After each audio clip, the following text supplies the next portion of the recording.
Governance అన్నది పూర్తిగా ఎక్కడికి పోయిందో తెలియడంలా. లా అండ్ ఆర్డర్ అయితే నేను చెప్పాల్సిన పనుల రెడ్ బుక్ పాలన సాగుతూ ఉంది. గ్రామ స్థాయిలో కక్షలను ప్రోత్సహించకూడదు అన్నది పక్కన పెట్టేసి గ్రామ స్థాయిలో ప్రోత్సహిస్తూ మీరు చేసుకోండి, వెనకాల పోలీసులను మేము చూసుకుంటాము అని చెప్పి రెడ్ బుక్ పాలనతో ఈరోజు లా అండ్ ఆర్డర్ను పనంగా పెట్టి ఈరోజు పాలన సాగిస్తూ ఉన్నారు. దిశ యాప్ ఏమైందో ఎవరికి తెలియడంలా. ఇంతకుముందు ఏ అక్క చెల్లెమ్మ ఆపదలో ఉన్నా కూడా దిశ యాప్ ఫోన్లో బటన్ నొక్కితే చాలు 10 నిమిషాల్లో పోలీసు వాళ్ళు వచ్చి ఆ అక్క చెల్లెమ్మకు తోడుగా ఉండే పరిస్థితి నుంచి ఆ దిశ యాప్ ఈరోజు ఏమైందో కూడా అర్థం కావడంలా. అన్నీ కూడా 2.5 నెలలే. ఇన్ని మంచి పనులు చేసిన మనకే ఈ మాదిరిగా నెంబర్లు వచ్చినప్పుడు, ఇంకా ఆయన ఏ మంచి పని చేయనప్పుడు, అన్ని వ్యవస్థలను నీరు గారుస్తూ ఉన్నప్పుడు, ఇచ్చిన ఏ మాట నెరవేర్చినప్పుడు, అన్ని అబద్ధాలే అని చెప్పినప్పుడు ప్రజలు ఈ మోసాన్ని మోసబోయాము అన్న ఈ మోసాన్ని వాళ్ళల్లో ఒక కోపంగా తయారవుతుంది. ఎప్పుడైతే మోసం చేసినప్పుడు ఆ మోసంలో నుంచి ఒక కోపం పుట్టినప్పుడు, ఆ కోపం అన్నప్పుడు మళ్ళీ చంద్రబాబు నాయుడు గారి గ్రాఫ్ ఈ మాదిరిగా జరగాల్సిందే. ఈ 5 ఏళ్లలో కష్టాలు ఉండవా అంటే నేను ఉండవు అని నేను చెప్పను. కష్టాలు ఉంటాయి.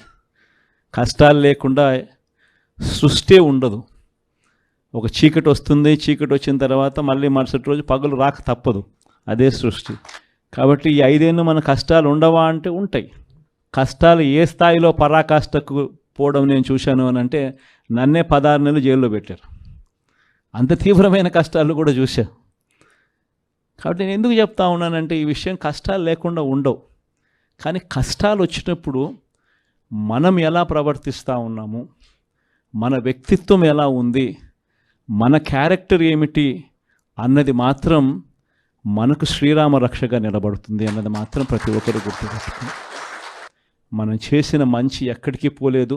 వచ్చే 5 ఏళ్లలో ఏ తెలుగుదేశం పార్టీ కార్యకర్త కూడా ప్రజల్లోకి వెళ్ళి మేము పలాని మంచి చేశాము అని చెప్పుకునే పరిస్థితిలో ఏ తెలుగుదేశం పార్టీ కార్యకర్త ఉండడు. ఎందుకంటే వాళ్ళు చెప్పినటివన్నీ అబద్ధాలు, మోసాలే. కాబట్టి ప్రజలు వాళ్ళ నిలదీసే కార్యక్రమమే జరుగుతుంది. అదే ప్రజలు మళ్ళీ మన వైఎస్ఆర్సీపీ కార్యకర్తలను వీళ్ళు మంచోళ్ళు, ఏ రోజు అబద్ధాలు చెప్పలా, ఏ రోజు మోసాలు చేయలా, చెప్పింది ఏదైనా కూడా చేసి చూపించారు, వీళ్ళు మంచోళ్ళు అని మళ్ళీ వైఎస్ఆర్ కాంగ్రెస్ పార్టీ కార్యకర్తలకు ప్రజలే దండలు వేసి మళ్ళీ మనం నా స్థానంలో కూర్చోబెట్టే పరిస్థితి కూడా ఖచ్చితంగా జరుగుతుంది.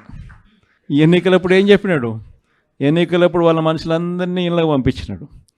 వాళ్ళ ఎమ్మెల్యేలను, వాళ్ళ మనుషులను అందరినీ పంపించి ఇళ్ళకి పంపించినప్పుడు వాళ్ళ క్యాంపెయిన్ కూడా ఏమిటి?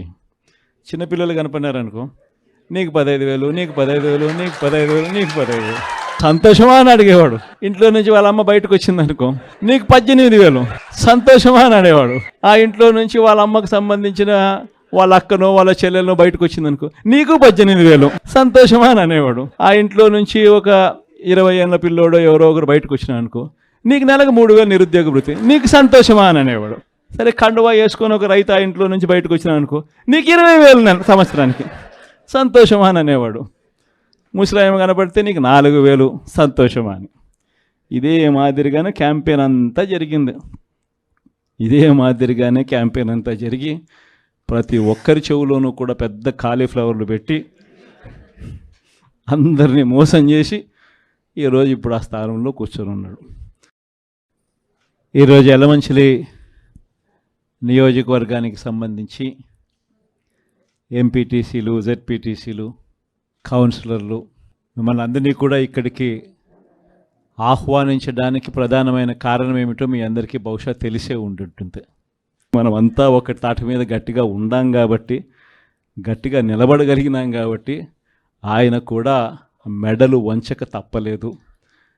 ఈరోజు మెడలు వంచక తప్పలేదు. ధర్మం, న్యాయం ఈరోజు గెలిచింది.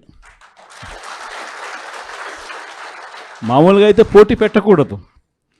మనకు 600 చిల్లర ఓట్లు ఉన్నప్పుడు, వాళ్ళకు 200 చిల్లర ఓట్లు ఉన్నప్పుడు అసలు పోటీ పెట్టాలని ఆలోచన చేయడమే దుర్మార్గం. ఆలోచన చేయడమే ధర్మం కాదు, ఆలోచన చేయడమే ఒక అన్యాయం. ఎందుకనంటే నీకు సంఖ్యాబలం లేనప్పుడు నువ్వు ఎందుకు పోటీ పెడతా ఉండవు? అంటే మేము కొనేదానికోసమే కదా, ప్రలోభాలు పెట్టేదానికోసమే కదా, మన తప్పు కదా. అలా చేయడమే ధర్మం కాదు. కానీ అలాంటి మనిషి అలా చేయడం తన నైజం. ఆ మనిషి తను అదే మాదిరిగానే చేసినా కూడా వైఎస్ఆర్ కాంగ్రెస్ పార్టీ కార్యకర్తలందరూ కూడా, నాయకులందరూ కూడా ఒక తాటి మీద గట్టిగా విలువలకు, విశ్వసనీయతకు గట్టిగా నిలబడ్డారు కాబట్టి ఆయన తల వంచక తప్పలేదు. మొత్తం రిపోర్ట్ రాని డిస్కషన్ ఇప్పుడే కదా అన్ని బయటపడుతున్నాయి. గత ప్రభుత్వాల్లో జరిగిన అబద్ధాలు చెప్పే కదా రెడ్ బుక్ అంటే ఏంటో. ఏ అధికారులు అయితే చట్టాలను ఉల్లంఘించి ప్రజల్ని, కార్యకర్తలు ఇబ్బంది పెట్టారో వాళ్ళందరినీ మేము సీరియస్ గా తీసుకుంటామని చెప్తున్నాం. దాంట్లో భాగంగా ఏంటంటే ఒక్కొక్కరు కూడా బయటకు వస్తున్నాం. మాట్లాడే స్వేచ్ఛ వచ్చింది ఆంధ్ర రాష్ట్రం. మీడియా మిత్రులు కూడా స్వేచ్ఛ వచ్చింది, ప్రజాప్రతినిధులు స్వేచ్ఛ వచ్చింది, పులివెందుల ఎమ్మెల్యే కూడా స్వేచ్ఛ ఉంది.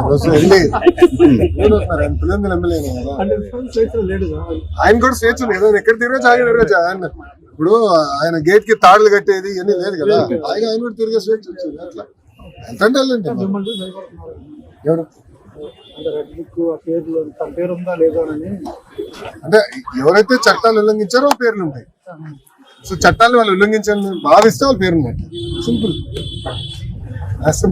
సెల్ఫ్ ఇన్వెస్టిగేషన్ చేశారు వాళ్ళు ఠాగూర్ సినిమాలో లాగా విన్నారు. వాళ్ళ సమస్య తీసుకోవాలి. అది ఏం జరిగింది ఏంటి ఎందుకు సీరియస్ గా తీసుకుంటారు. ఇది వదిలిపెడతారు.